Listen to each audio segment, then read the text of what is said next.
रात गहरी हो चुकी थी। हवा में अजीब सी नमी और भय की गंध घुली हुई थी। जंगल के बीचों बीच एक प्राचीन बरगद का पेड़ खड़ा था।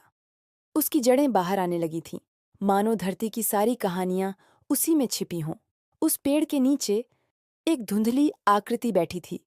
उसके रक्त रंजित शरीर से धीरे धीरे धुआं उठ रहा था।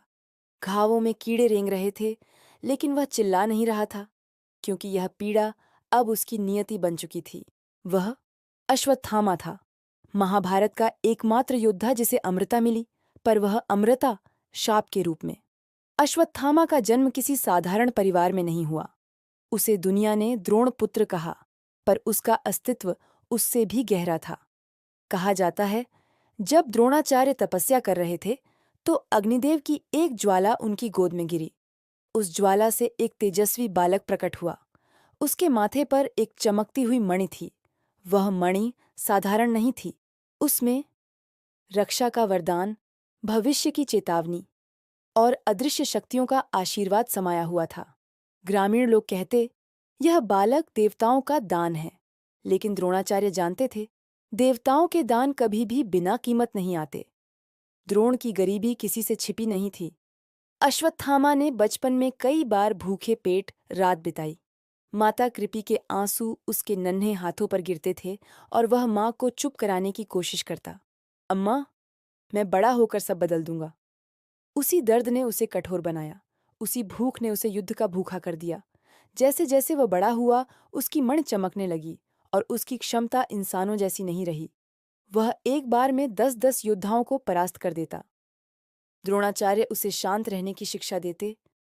शक्ति का नशा सबसे खतरनाक होता है पुत्र, लेकिन समय हर शक्ति को किसी दिशा की ओर धकेलता है, कभी उजाले की ओर, कभी अंधेरे की ओर।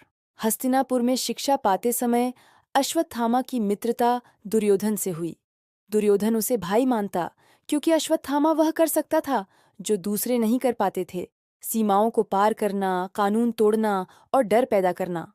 अर्जुन उसकी क्षमता देखकर हमेशा सतर्क रहता। भीम को उसकी शक्ति खटकती थी। युधिष्ठिर उसे सम्मान देते थे, लेकिन दूर से, क्योंकि वे जानते थे कि यह बालक कहीं भीतर से तूफान है। द्रोणाचार्य सब देखते थे। वे कहते, अश्वत्थामा, तुम्हारी मित्रता शक्तिशाली है, पर उसमें बुद्धि न हो तो विनाश निश्चित है। पर भावनाएं हमेशा तर्क से युद्ध जीत लेती हैं। महाभारत का युद्ध शुरू होते ही अश्वत्थामा की आंखों में आग की परछाइयां झिलमिलाने लगीं। उसने युद्ध में ऐसी क्षमता दिखाई कि कई बार अर्जुन तक चौंक गया। उसने पांडवों का कई बार विनाश करीब ला दिया, लेकिन हर बार अर्जुन किसी न किसी तरह उन्हें बचा लेते। अश्वत्थामा को अब केवल एक चीज दिखाई दे रही थी, युद्ध शक्वस अपनी अधूरी इच्छाओं को पूरा करने का अवसर। लेकिन किस्मत की किताब कभी किसी की नहीं होती। कुरुक्षेत्र का 13वां दिन। युद्ध भूमि लाल हो चुकी थी। धूल में खून मिलकर एक अजीब गंध पैदा कर रहे थे। द्रोणाचार्य उस दिन अजेय हो गए थे। कोई उनका सामना नहीं कर पा रहा था। तभी वह क्षण आया जिसने इतिहास का सबसे बड़ा अपराध जन्म दिया। युधिष्ठिर के मुख से कृष्ण ने कहलवाया, अश्वत्थामा मारा गया है। द्रोण ने हथियार छोड़ दिए, ध्यान में बैठ गए। अश्वत्थामा ने जब यह सुना, वह बेतहाशा चिल्लाया, यह झूठ है, मैं जिंदा खड़ा हूं। लेकिन तब तक द्रोण का सिर धड़ से अलग हो चुका था। उस क्षण अश्वत्थामा का हृदय ज्वाला बन गया। उस दिन उसने मानवता से विश्वास तोड़ दिया। युद्ध के नियम टूट चुके थे। अश्वत्थामा के भीतर अब केवल क्रोध बचा था। रात, सब शिविरों में सो चुके थे। चांद बादलों में छिपा था। हवा में मौत की गंध थी।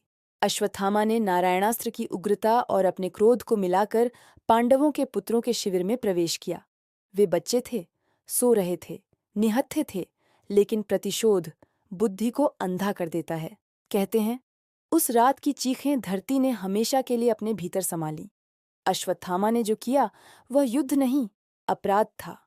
सुबह का सूरज लालिमा युक्त उदास रोशनी के साथ उगा। पांडवों की आंखों में दुनिया का सबसे बड़ा दर्द था। उनके पुत्र मारे जा चुके थे। अश्वत्थामा पकड़ा गया। वह बेकाबू था, पर भीतर से टूटा हुआ भी। भगवान कृष्ण उसके सामने आए। उनकी आंखों में शांति नहीं, एक गहरी कठोरता थी।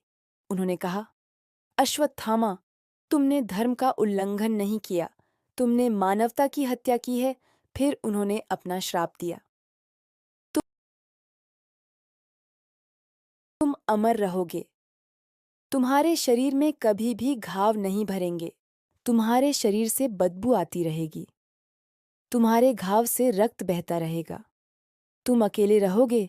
दुनिया तुम्हें पहचान कर भी अपनाएगी नहीं। तुम्हारी मणि तुमसे छीन ली जाएगी। उस दिन से अश्वत्थामा की नियति तय हो गई। अमर पीड़ा, अमर भटकन, अमर अकेलापन। कहते हैं, शाप के बाद अश्वत्थामा कभी रोया नहीं, लेकिन उसकी सांसें हमेशा हाँफती रहीं। वह घने जंगलों, रहस्यमयी गुफाओं, निर्जन किलों और श्मशानों में भटकता रहा, सदियों तक, हजारों साल तक। समय बदलता रहा, राज्य बदलते रहे, लोग बदलते रहे, पर अश्वत्थामा वहीं रहा, घायल, रक्त रंजित, अकेला, शापित। भारत के कई हिस्सों में लोग आज भी दावा करते हैं। किसी मंदिर में एक विशालकाय आदमी ने दवा मांगी, जिसके घाव कभी नहीं भरते। किसी पुराने किले में रात को भारी कदमों की आवाजें आती हैं।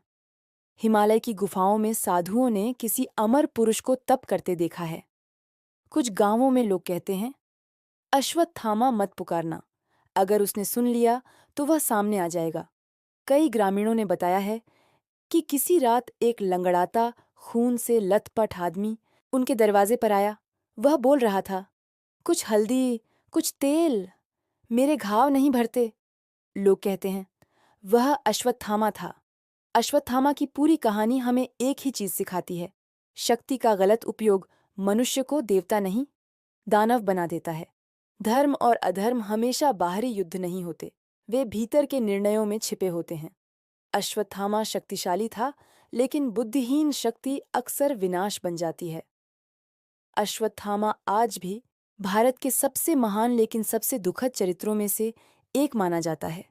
कौन जानता है, कहीं किसी पहाड़ की चोटी पर, कहीं हिमालय की गुफाओं में, कहीं किसी प्राचीन मंदिर के पीछे घावों को सहलाते हुए, या शायद आज भी भटक रहा हो रात के अंधेरे में, अपनी अमर पीड़ा और अपने अपराधों के साथ। समय उस पर दया नहीं दिखा सकता, क्योंकि वह समय से परे है।